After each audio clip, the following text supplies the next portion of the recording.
always heard about the Fab Four and how much impact they made on music. Indeed, they can best be described as legends, but they might not have achieved all these things without the input of a good and sound manager. They, however, got to the apex of their career with the help of their manager, Brian Epstein, before he died. Allen B Klein took over from Brian in controlling the business affairs of the Beatles. Things took a drastic turn for the Beatles, as Klein was known to be notorious. Who was Allen B Klein really, and how did he affect the Beatles? Let's revisit the role the runaway Beatle played in the success story of the band. We'll dive right into this detail, but before we do so, don't forget to subscribe to our channel for more exclusive content on the Beatles. Allen B Klein, the man that managed the Beatles after Brian, was born in America on December 18, 1931. He was the son of Jewish immigrants from Budapest. He had always been bright. As a teenager, he excelled at mental arithmetic. After graduating from Uppsala College, New Jersey, in 1956, he began auditing record companies and bookkeeping for several show business names. In 1957, he began a business partnership with his wife, Betty. 2 years later, he met singer Bobby Darin at a wedding and offered to make him $100,000. Darin asked what he needed to do, and Klein reportedly said, "Nothing, just let me go over your accounts." He claimed he was super skillful at it. Klein persuaded Darin's record company for money he regarded as owed to the singer. Darin gave Klein free rein to audit his accounts and duly received the check Klein had promised. The hostile approach became Klein's trademark. He picked up further celebrity clients and used this method on them. In no time, record labels began to fear his methods. He continued hijacking record labels using his trademark style. In 1963, Klein became Sam Cooke's business manager, negotiating an unprecedented agreement between the Starr and the music industry. Cooke ended up with the rights to all his future recordings, gate receipts for concerts, 10% of all record sales, and back royalties. The whole thing felt a bit shady, and it had a huge effect on the music industry, though it's worth remembering that he was far from the only management Svengali around at the time. Andrew Oldham, for example, secured ownership of all the Rolling Stones master tapes, which he then leased to Decca, a method he picked up from Phil Spector. When Oldham fell victim to drugs in 1965, Klein took over management of the Stones' affairs.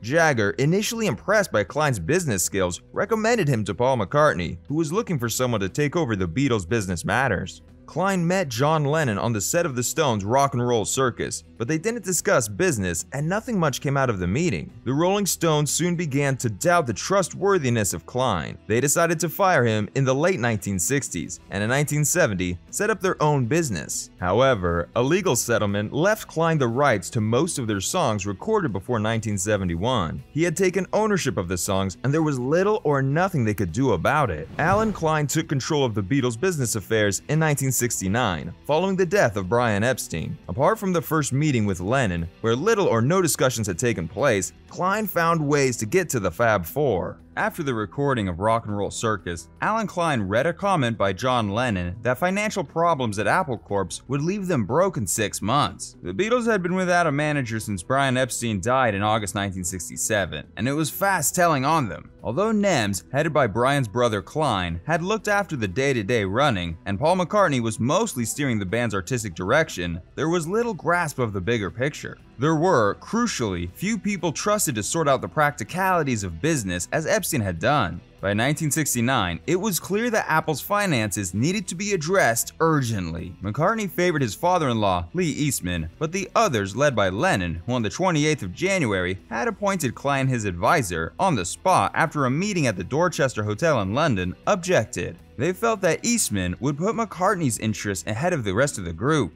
After Klein heard about what was going on at Apple, he invited Lennon and Yoko Ono to visit his hotel suite in London and spend an evening getting acquainted with them. He impressed Lennon greatly by knowing not only his song lyrics, but the meaning and the intent behind many of them. Lennon felt a kind of kinship with Klein, both of them growing up without a father around and raised by an aunt, and each preferred to speak their minds. Klein was also kind to Yoko, which was a rare occurrence at the time. That was how Klein came into the picture. After the meeting with Klein, Lennon immediately endorsed him as the de facto manager, writing the chairman of EMI, "From now on, Allen Klein handles all my stuff." and convinced George Harrison and Ringo Starr to also take him on. Paul McCartney objected, preferring his soon-to-be father-in-law, Lee Eastman, to take the reins. There was a little clash of interest until Klein offered to take any and all commission only on the Beatles' increased business, a change in his normal method of operating. If Apple continued to lose money, he said, he would take nothing. With Lennon, George Harrison, and Ringo Starr united, Paul McCartney agreed to pose for photographs with Klein as a sign of unity. However, although he pretended to sign a new contract, he never put his signature on it. The subsequent fallout over the management of the group was one of the key factors in their breakup. Not all of them trusted Klein then, but it felt like they did not have a choice. Allen Klein swiftly renegotiated their EMI contract, obtaining them the highest royalties ever paid to an artist at the time. EMI, in return, was allowed to release Beatles compilations, which Brian Epstein had always resisted. The single, Something Come Together, was released on the 31st of October, 1969. Until then, the Beatles had never lifted a single from one of their albums. They had either been a standalone or released on the same day as their parent album. The release illustrated the band's shifting attitudes towards money-making and artistry. Klein's actions gave the Beatles a hit and some much-needed income. He also helped resurrect the abandoned Get Back project, which became Let It Be. Klein brought Phil Spector to England to work on it, a move that led to years of resentment from McCartney. Apple Corp was overhauled, and Klein dramatically cut expenditure and canceled charge accounts for many staff and friends of the band. Although in many ways necessary, Klein's business ethos was in stark contrast to the attitude with which Apple was set up. He removed so many people who had previously been a part of the band's circle and fired Epstein's long-standing assistant, ALISTAIR Taylor. The Fab Four felt like they were under a tyrant. Klein also closed down the loss-making experimental and spoken word imprint Zapple, which only released 2 albums, Lennon and Yoko Ono's unfinished music. Although McCartney deeply distrusted Klein, he admitted to him,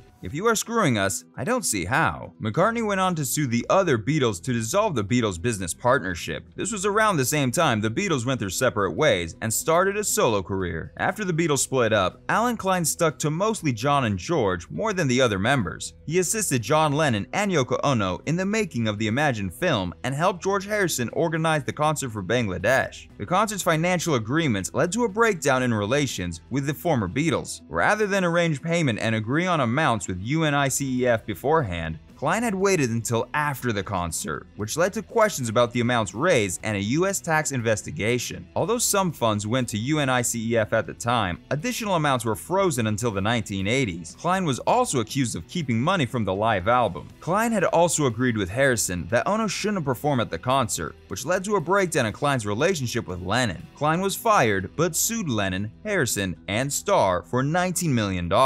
In 1977, he settled for $4.2 million.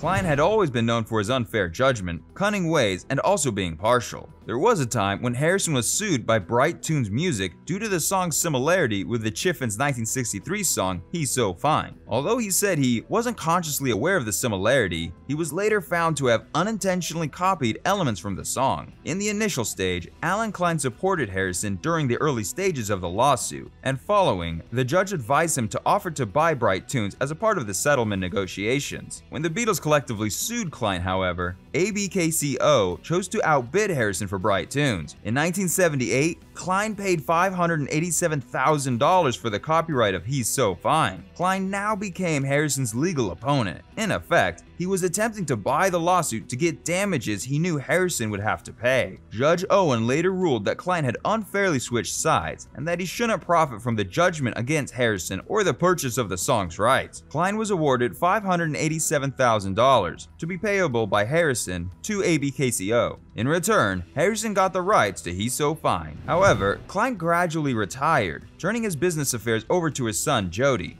Jody remarketed ABKCO's music catalog, bringing out CDs of Cameo Parkway acts for the first time, and also resolved his father's longtime dispute with El Topo 1970 director Alejandro Jodorowsky. Klein died on the 4th of July, 2009, of Alzheimer's disease, at his home in New York City. He was 77 years old when he passed on. That's all for today's video, guys. But before we end, what do you think about Allen B Klein? Do you think he did more harm than good to the Beatles? Let us know what you think in the comments section below. And if by now you haven't, ensure you subscribe to our channel so you don't miss any new updates about the Beatles.